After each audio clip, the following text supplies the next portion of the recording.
Monsieur le Président entrant de l'AMPI, Monsieur le Vice-président entrant de l'AMPI,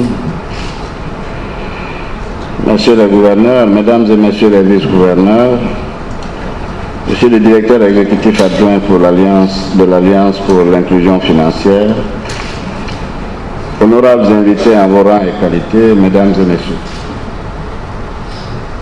nous voici au terme de nos échanges sur les problématiques clés qui interpellent notre plateforme, particulièrement en ce qui concerne les services financiers digitaux transformationnels. Nos discussions nous ont permis d'apprécier les expériences réussies d'intégration des services financiers digitaux dans le secteur de la finance de proximité. Il nous a été également possible de prendre la mesure de l'importance du rôle de régulateur dans la promotion des transferts des migrants, ainsi que les contraintes majeures à lever en vue de mettre en œuvre une interopérabilité des services financiers par la téléphonie mobile en Afrique, bénéfique à l'ensemble des acteurs. Je note avec satisfaction la pertinence des conclusions auxquelles nous sommes parvenus. Je pense qu'elles permettront de progresser et de relever les principaux défis liés au développement des services financiers basés sur la téléphonie mobile plus inclusif et plus sûr. À cet égard, je voudrais remercier et féliciter l'ensemble des participants pour la qualité de leurs échanges et contributions. Les recommandations formulées nous offrent ainsi des balises pour mieux affiner nos politiques visant à faire reculer les frontières de l'exclusion financière et, par conséquent, contribuer à la lutte contre la pauvreté dans nos États. À l'issue de nos travaux, je me félicite que la feuille de route destinée à inscrire l'AMPI dans un cadre institutionnel formalisé et assurer sa présence physique en Afrique ait été discutée. Nous venons ainsi de franchir une étape décisive vers le renforcement de l'efficacité des actions de notre initiative et d'une meilleure coordination de ces activités sur le continent. Mesdames et Messieurs, durant les 2 années au cours desquelles j'ai eu la charge de conduire les activités de l'AMPI, nous avons pu, grâce au soutien de chacun d'entre vous, progresser sur plusieurs chantiers qui nous ont permis de consolider notre plateforme et de lui ouvrir de nouvelles perspectives. Je voudrais rappeler quelques exemples. En avril 2014, réunis à Washington, nous avons adopté le plan stratégique de l'AMPI, dont les principaux axes pour la période 2016-2018 nous ont été présentés par le helpdesk. Ce plan nous offre un cadre approprié pour accompagner nos États dans la réalisation de leurs objectifs d'amélioration des conditions de vie des populations, notamment les plus vulnérables.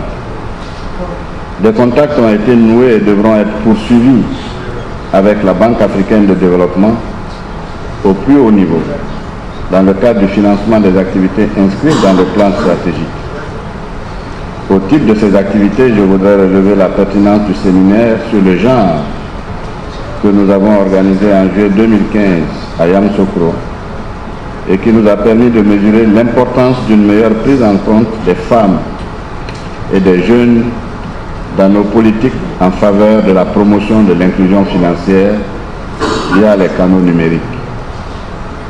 À cet égard, les propositions du helpdesk relatives à la prise en compte du genre ainsi que celles concernant la synergie entre la finance de proximité et les services financiers numériques devront être traduites en actions concrètes dans les meilleurs délais possibles.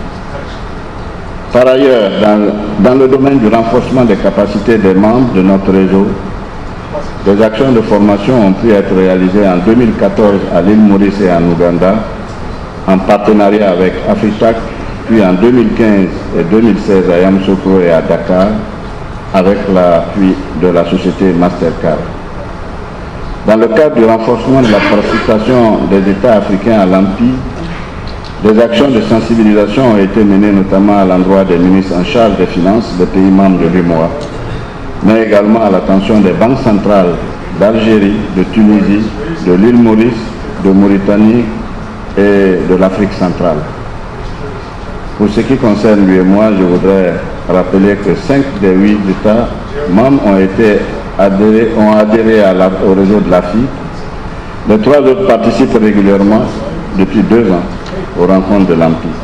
Tous les États membres de l'UEMOA ont désigné des points focaux de l'AMPI au sein de leur ministère en charge des finances afin de relayer les activités de notre plateforme au plan local. Toutes ces actions qui ont été réalisées pour certaines et entamées pour d'autres méritent d'être poursuivies avec la même détermination afin que nous puissions relever ensemble les défis qui nous attendent en matière de promotion des services financiers davantage inclusifs. Mesdames et messieurs, la fin de cette rencontre de Dakar marque aussi la fin du mandat que vous m'avez confié il y a 2 ans pour coordonner nos travaux et présider nos sessions. Le sentiment qui m'anime à ce moment, c'est un sentiment de satisfaction. Satisfaction pour avoir côtoyé des hommes et des femmes de valeur qui ont poussé très loin la réflexion, les stratégies et les actions à mener par l'AMPI. Satisfaction non seulement pour les résultats obtenus depuis le lancement de cette initiative, mais surtout pour la dynamique qui lui a été insufflée et qui lui permettra d'apporter une contribution importante dans cet objectif commun attendu, à savoir l'inclusion financière des populations.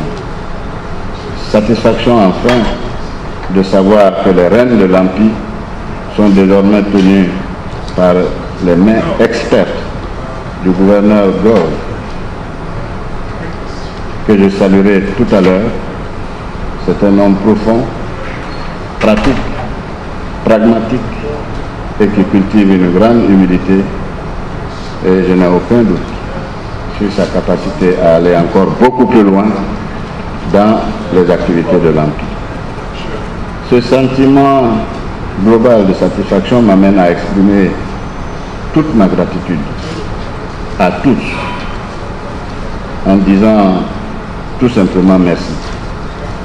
Merci aux leaders de l'AMPI qui m'ont fait confiance. Merci à mes prédécesseurs qui ont tracé le chemin. Merci à mes collaborateurs qui n'ont ménagé aucun effort pour m'assister dans toutes les tâches. Merci à l'AFI pour son leadership et son soutien de toujours. Merci à tous les bailleurs de fonds pour leur soutien, leur appui multiforme, avec une mention spéciale au président de la Banque africaine de développement, qui fait naître un nouvel espoir, celui de permettre à l'AMPI d'avoir une existence administrative et d'aller le plus loin possible dans le financement des activités. Mon ami Stéphane, ici présent, saura certainement traduire ce sentiment au président de la BAD, à qui je renouvelle toute ma sympathie et toute mon admiration. Je souhaite enfin un plein succès à la nouvelle équipe dirigeante de l'AMPI. Je suis convaincu que leur engagement permettront à l'AMPI de poursuivre avec efficacité la mission entamée et d'enregistrer de nouvelles avancées dans notre projet commun de créer les conditions d'une meilleure accessibilité de toutes les couches de la population aux services financiers. Pour ma part, je poursuivrai avec la même détermination les actions qui contribuent au rayonnement de l'AMPI et à l'atteinte des objectifs que nous nous sommes fixés. Avant de terminer, je tiens à souhaiter un bon retour aux participants à cette rencontre qui vont rejoindre leurs pays respectifs.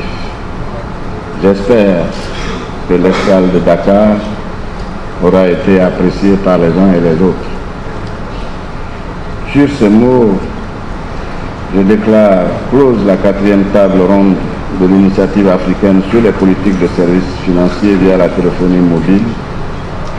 Mais avant de vous remercier, je voudrais demander au gouverneur Gove, le président entrant, de venir pour une poignée de main qui est la symbolique de la transmission du pouvoir de président pour diriger l'Empire.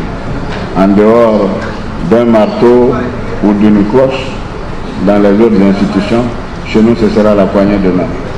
Monsieur le gouverneur, félicitations.